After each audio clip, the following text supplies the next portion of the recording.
Morning, everyone. Can you hear me? So I speak very softly sometimes, so I'm never always quite sure. Morning again. My name is Sharmila, and I am with ADRA Canada. And I like to say a few things before I start. First, we may have some technical difficulties because I'm not so good with technology. It's not the fault of your AGV guys, they're fantastic, it's always me. The second thing I want to tell you is I cry a lot. So if I start crying during the sermon, I can feel it coming on already, just ignore me. Okay? Okay. So I entitled my sermon this morning, Add to Your Believing, because I really like the song, the hymn we sang this morning, Let Your Heart Be Broken. It really speaks to me. See, already. Oh, I have to turn it on. Yes. I warned you. Here we go. So 2 Peter 1, 5-7. Can you read this with me? And besides this, giving all diligence, add to your faith virtue, and to virtue knowledge, and to knowledge temperance, and to temperance patience, and to patience godliness, and to godliness brotherly kindness, and to brotherly kindness charity. And the version you read this morning said love. And it's tempting to think that we should start with faith and then move on to virtue, and when we achieve that, to temperance, until we finally arrive at love. These are the 7 Christian graces, and they're meant to complement and strengthen one another. They, along with faith, are notes that together create a beautiful harmony. One instrument on its own is lovely, but multiple instruments together create a deeper and more complex experience. One instrument is capable of a lot, but multiple instruments increase the range and potential of the music that can be played. And it's the same with our Christian experience. Cultivating one grace will better our characters, but cultivating them all will better us even more. And as a global church, we strive to embody these graces. But ADRA is one area where we focus on brotherly kindness and charity. Now, you may not know what ADRA is. We are the Adventist Development and Relief Agency. The Seventh-day Adventist Church has always believed in mission. It's because of that belief that our church has the second largest health and education systems in the world. Did you know that? We're only smaller than the Catholic Church. After World War II, Europe was devastated. In response, the church set up SAWS, the Seventh-day Adventist Welfare Service, and which then became the Seventh-day Adventist World Service in 1973, and then 10 years later, the name ADRA was adopted. The mission is, and always has been, purely humanitarian. After assisting those devastated by war, we began to help those affected by disasters, and then expanded our work into poverty alleviation. Now we have offices in over 130 countries and help tens of millions of people each year. But we can't do any of that without support. Support specifically from members like you. And I didn't know Sister Luciana, and my condolences to the family, but am I right in thinking she was someone who always thought about others? Because even in her passing, she wanted to do good to other people and asked that donations be given to ADRA. And we can't do any of the work without people like Sister Luciana. We can't go anywhere, we can't help one single person without you. ADRA Canada, do you know that I was told there are only 75,000 Adventists in all of Canada? 75,000. But our office, ADRA Canada, alone, by itself, was able to help over 500,000 people in the world last year. That's incredible. Now, our work is split into 2 streams. We're best known for our work responding to disasters. Earthquakes, floods, hurricanes, they're all what we call sudden onset disasters. These happen very rapidly with very little notice and can affect hundreds of thousands of people. Often, the disaster's toll is so great that it takes years to recover. Oops, see, I'm hitting the wrong button. Okay. On Sabbath, April 25th, 2015, I woke up at 7 a.m. The news was reporting that a 7.8 magnitude earthquake had hit Nepal. Thousands were dead, thousands more were injured. Immediately, I started contacting my colleagues. Shortly after arriving at church that morning, I was relieved to hear that all of our staff in Nepal were safe and our office was still standing. By 10 a.m., it was confirmed that we were launching our response. One of my colleagues was asked to fly immediately to join the emergency response team assembling in Bangkok. The only airport in Nepal, in the capital of Kathmandu, was damaged and didn't reopen for days. The team was assembling in Bangkok and flew in as soon as possible after the airport reopened. Pre-stocked emergency supplies were immediately shipped. We distributed food, water, shelter kits, hygiene kits, and other needed items. 3 years later, the anniversary of that disaster will be on April 25th, and 3 years later, we're still working in Nepal. When I visited in September of 2015, this was one of the pictures that I took of someone's house. Here's someone else's house. This is the remnants of a school. And these are blueprints because one of our donors gave us enough that her donation alone is helping us to rebuild a school. Other disasters unfold in unexpected ways. In 2014, there was an Ebola outbreak in West Africa. At first, we weren't involved because we're not a medical charity and we don't have that expertise. But as the outbreak grew, it became a humanitarian crisis. One of our partners, Global Medic, was able to obtain large amounts of medical supplies and personal protection equipment. But they don't have a presence in West Africa, and we do. And they shipped the equipment to Liberia and Sierra Leone, and our ADRA offices there cleared the goods and distributed them to local hospitals. Because you can have what is needed, but if you can't get it there, it doesn't do anyone any good. When villages were quarantined, people could not visit the markets to purchase food.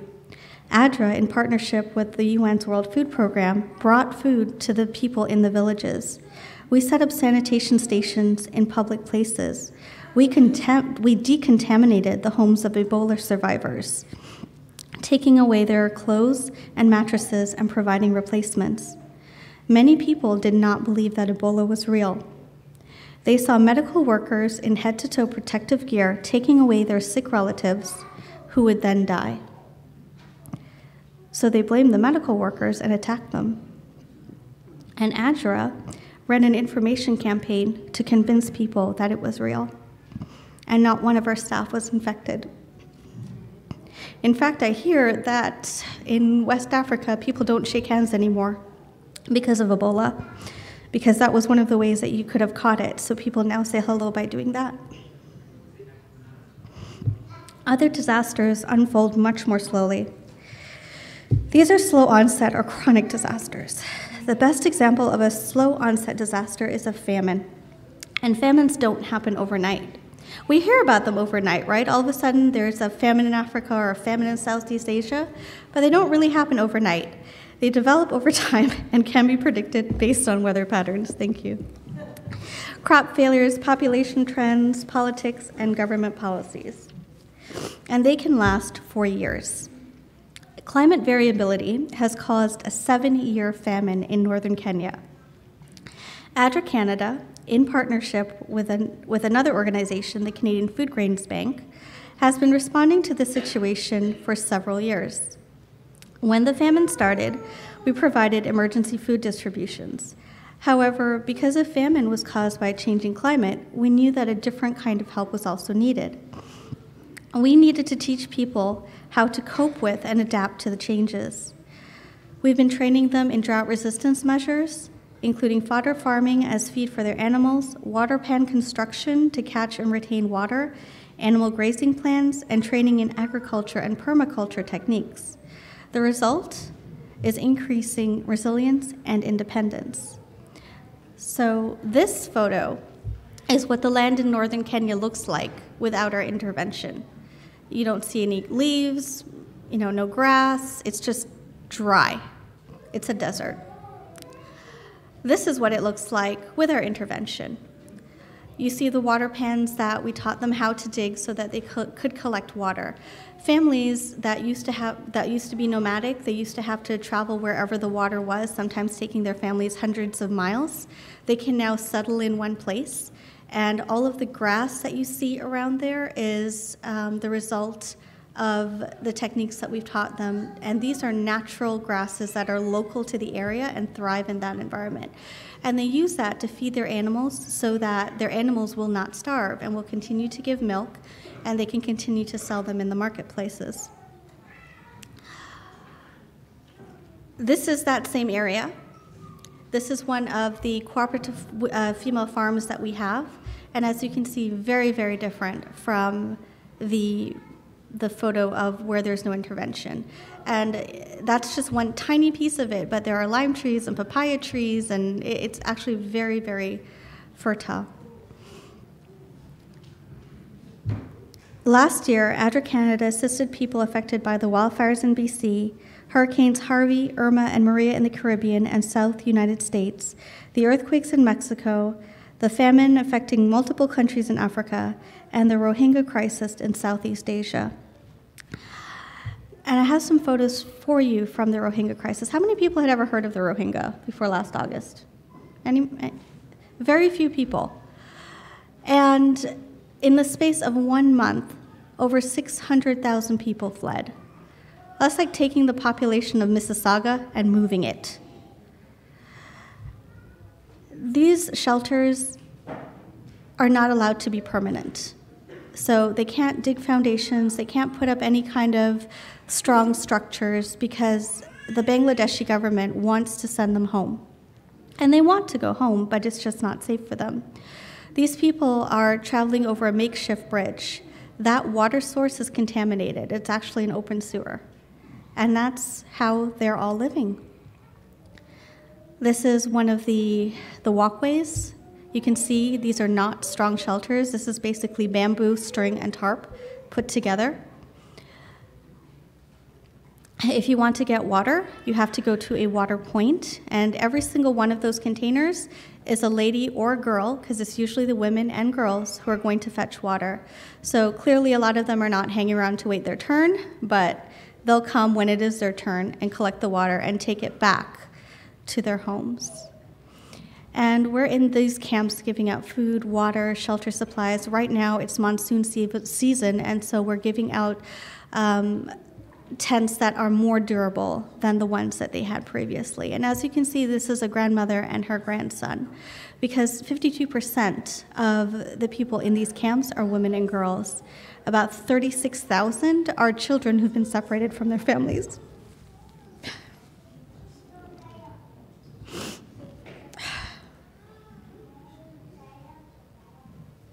I'm sorry, but truly, I can tell you that disasters are increasing, not only in quantity, but in severity.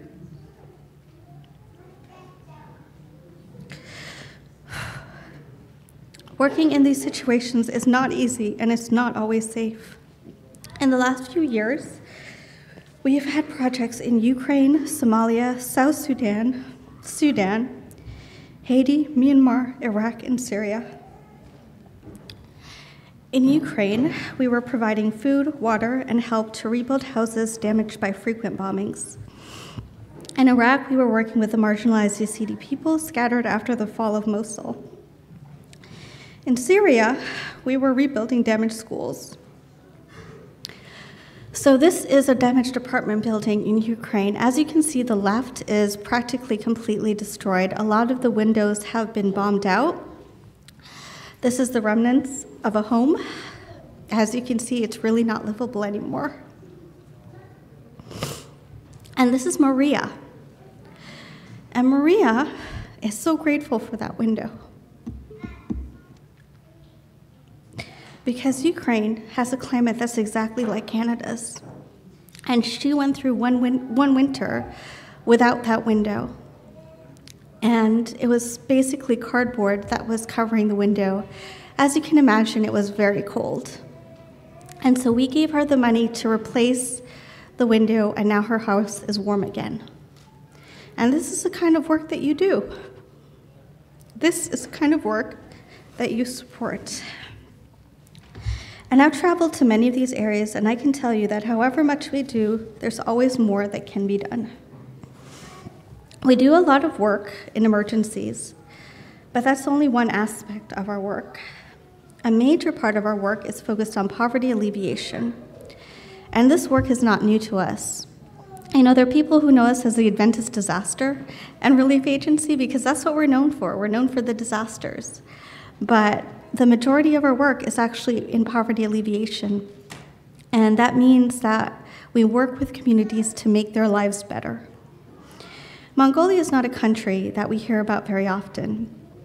It's sandwiched between Russia to the north and China to the south. It was communist for many years. When communism fell, the entire economy collapsed. When I visited Mongolia, I met many people who had completed college with 4-year degrees but had no jobs. Much of Mongolia is covered by the Gobi Desert. During the very long winters, the temperature regularly hovers around -40. Many Mongolians are herders. The brutal winters often leave their herds decimated or gone entirely. During the very short summer, the temperature can exceed 40+. The growing season is approximately 120 days, the soil is poor, and in some places is actually classified as dead. Every Mongolian is entitled to 0.7 hectares of land. All they have to do is locate the piece that they want and register it with the government. And we began to work with these people who'd already had their pieces of land. And part of my job is to visit projects and talk to the people that we're helping about how we're changing their lives. And when I visited Mongolia, I asked many people the question, before ADRA, what did you eat? And they would say, potatoes. And I would say, what else? And they would say, onions. And I would say, and what else? And they would say, when we can afford it, some meat. And that was it. There was never anything else. Onions, potatoes, and meat. And so you can imagine what their health was like. And so our projects were teaching them how to grow and preserve 17 different kinds of vegetables. To extend the growing season, we taught them how to build greenhouses. To ensure the foods lasted, we taught them how to dig root cellars and how to preserve them. One lady told me it was the food she had grown from the seeds that we had given her that kept her family alive the previous winter. One of my colleagues, that's what Mongolia actually looks like, the barren part of it. One of my colleagues was in Mongolia last year, and she took these pictures. This is an ADRA garden. And not only are they growing these foods for themselves, they're growing enough that they can sell in the market.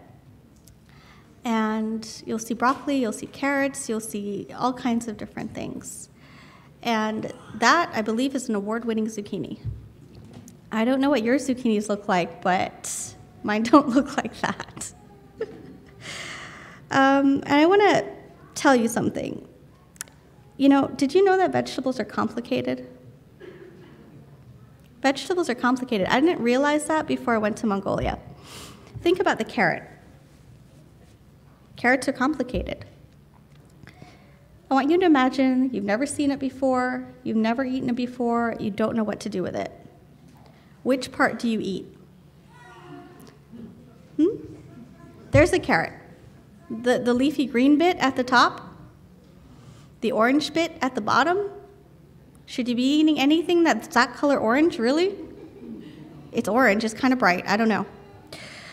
Would you even know, like I'm not really a gardener, would you even know that the orange bit was underneath there? Or would you think that, you know, it was just a green leafy bit?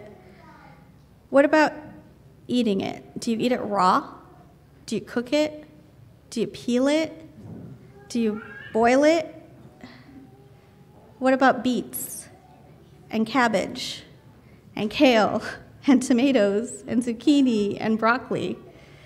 Vegetables are complicated. We take them for granted because we're so blessed, but vegetables are complicated. And so it wasn't just a matter of teaching them how to grow them. We had to teach them how to eat them and preserve them and teach their families.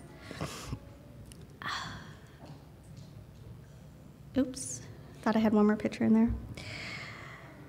Moving on, in isolated villages in Rwanda, complications during pregnancy are life-threatening. The donation of ambulances are saving the lives of mothers and babies. Previously, many mothers had to either walk or be carried on stretchers down steep mountain paths to the nearest health center. If there were complications, she would then be sent to a hospital. This is an ambulance that we have donated to a rural community in Rwanda. And we were so blessed because we were only planning to donate one, and now we're able to give two. And so 2 communities are going to get access to that. In Cambodia, we're building maternity wards and latrines onto already existing health centers. We're also adding solar power, as many areas are not connected to an electrical grid. Healthcare workers are better able to help moms having babies at night if there's light. And so as you can see, this is the maternity ward. It's not very big, but they had nothing before. And inside, you have about 3 or 4 of these beds. This is the ward. I don't have a picture of the other room where the delivery equipment is. The other thing we're building is our latrines. You know, how many people have bathrooms in their houses here? It's only a few. I'm surprised. I expected a lot more hands, actually. Might want to get on the city about that. But latrines in many parts of the world, they just don't exist. And there's 2 here that we've added to the health center. One is for males, one room for males, 1 room for females. And it's basically just a flush latrine, which is actually quite fancy because it's not a pit latrine. But it increases the hygiene available at the medical center, because for many people, what are they doing? They're going anywhere in the bush. And it's not just in places like Cambodia and refugee camps all over the world. You know, people, they just go wherever they can. And there are snakes and scorpions and wild animals and not so nice people and lack of light, and going to the bathroom in some places of the world is not simple and it's not safe. And so something as simple as a bathroom really truly is life-changing. In remote communities in Philippines, Laos, Cambodia, Myanmar, and Rwanda, we are teaching people new methods of sustainable organic agriculture so that they can provide healthy, nutritious meals year-round, even during the dry season when there's very little rain. Children, once suffering from malnutrition or undernutrition, are now growing strong and healthy. The distribution of goats and cows to the most vulnerable families supplement the new diets. Anyone here ever bought an item from the gift catalog? Yeah? This is where it goes. It goes to things like this. When you buy a latrine, we build a latrine.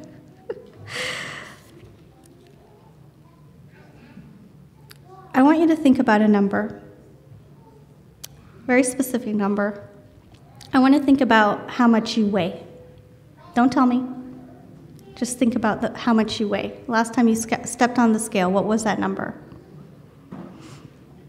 Now I want you to add 66 to that number.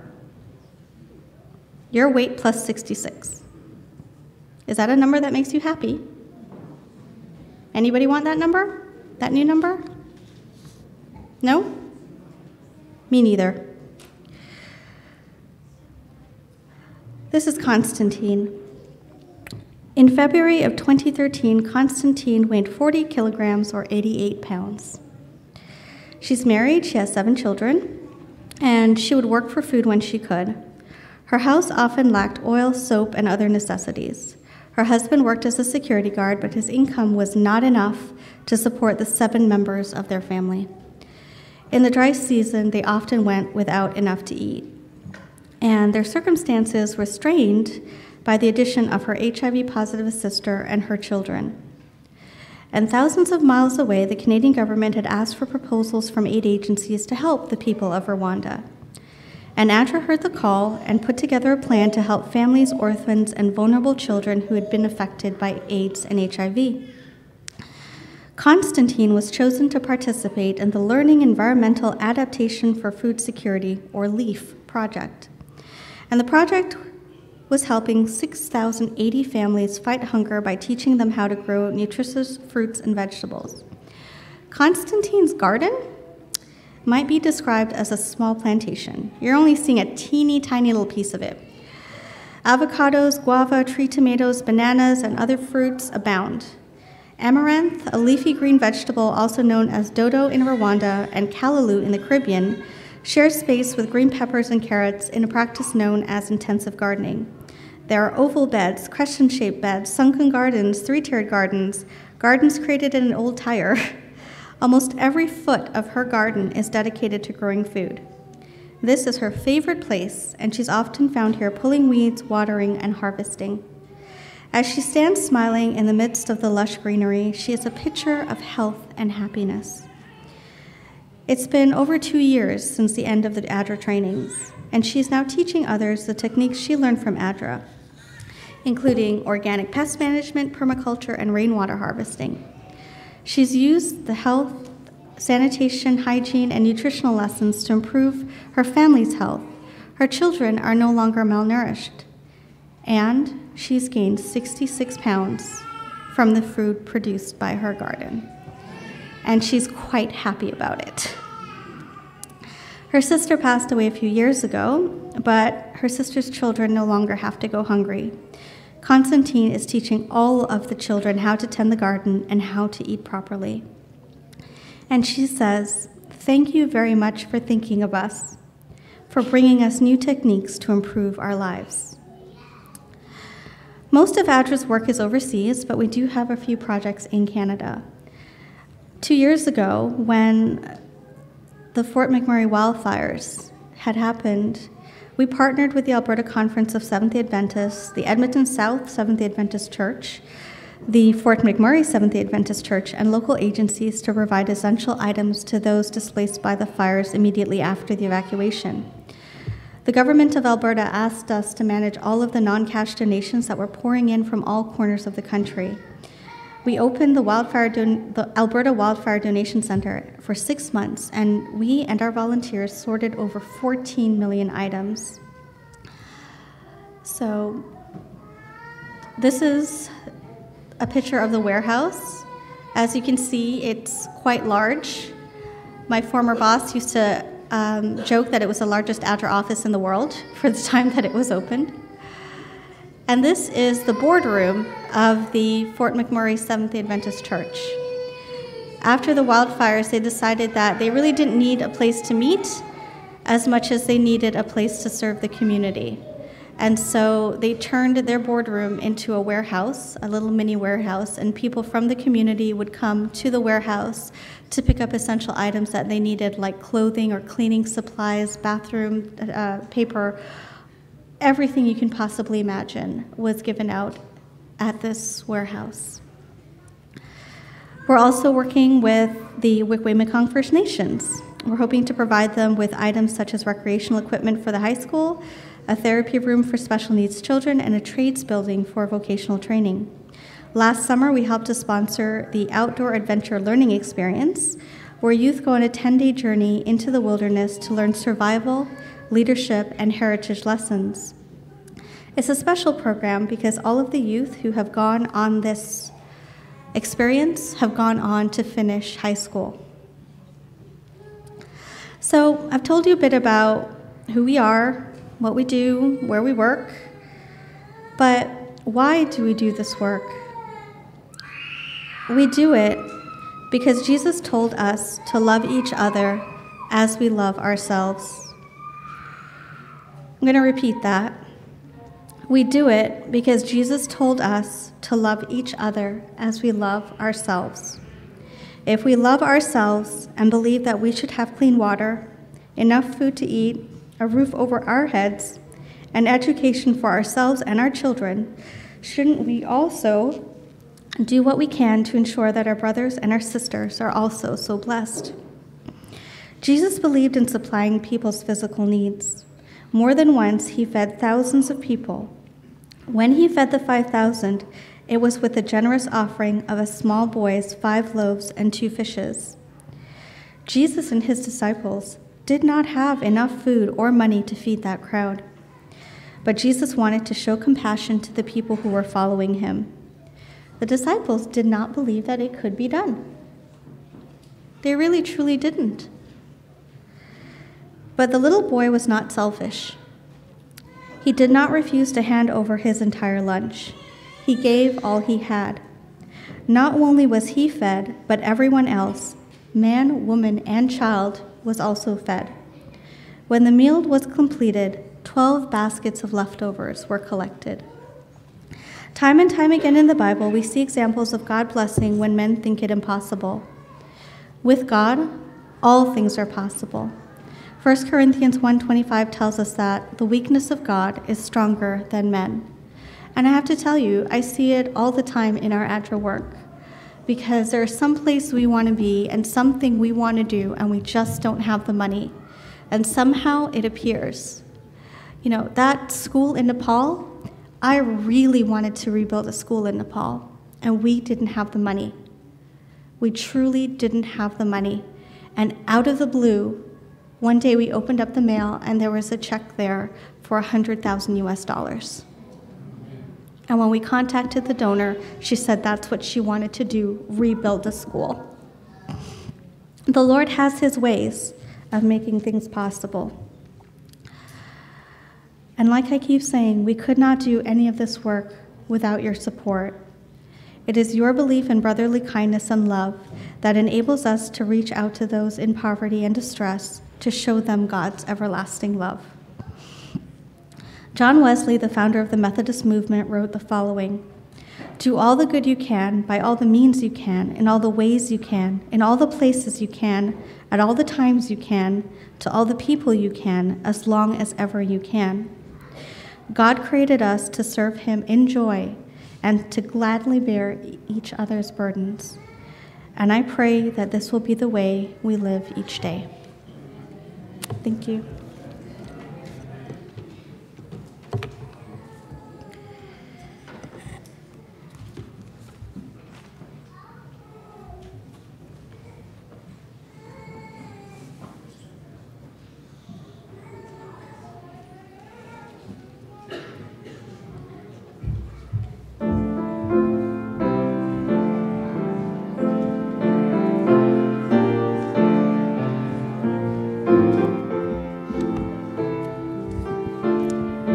If we could all stand for our closing hymn, number 581, When the Church of Jesus.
I want to take this opportunity to thank Sharmila for making us aware of what is happening outside our homes, outside Canada.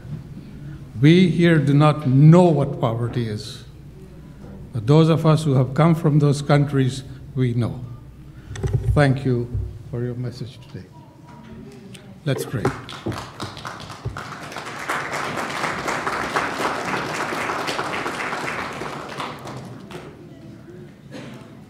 Our Father and our God, we thank Thee that Thou hast placed us in a position where we do not see these hardships, we do not experience these hardships. And I pray that as this report has come to us today, may our hearts be touched, and may we give towards this cause of ADRA. So, Father God, help us to be Thy servants in this one avenue. And now, Father, bless us, I pray Thee, and bless our congregation in a very special way, and help us to keep the Sabbath day holy. In Thy worthy name I ask. Amen.